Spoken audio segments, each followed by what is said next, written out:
Question 2, Ruth Davidson. Thank you, Presiding Officer. To ask the First Minister when she will next meet the Prime Minister. First Minister. No plans at the present time. Ruth Davidson. Thank you.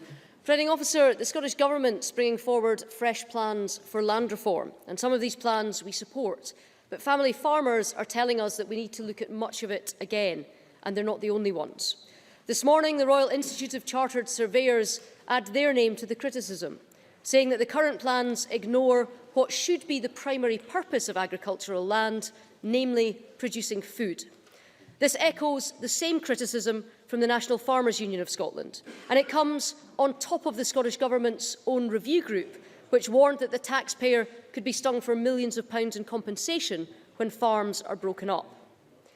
So, there is a real risk that less food will be produced in Scotland, leading to less food security and the taxpayer stung for compensation in order to make it happen. That's the warning. Can I ask the First Minister why all of these people are wrong? First Minister.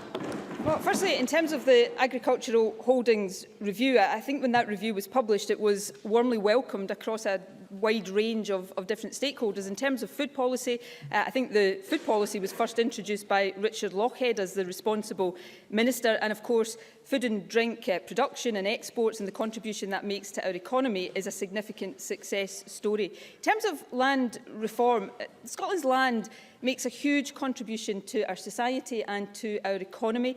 But the people of Scotland want, I believe, the land to be owned and used for the benefit of the many in Scotland, not the few. I've said on a number of occasions, responsible landowners have nothing to fear from our land reform agenda. But in direct response to the number of quotes that Ruth Davidson has read out, we'll continue to enter into and be in a dialogue with all of those interested in this area. We will listen, we will respond, and we will bring forward legislation in due course that we consider meets the needs of people across Scotland.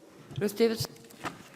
I'm talking about food in our shops, the price of a Scotch beef burger. I'm talking about family farms being broken up and taxpayers being stung for millions of pounds in compensation. This is really fundamental stuff, and the First Minister should have an answer.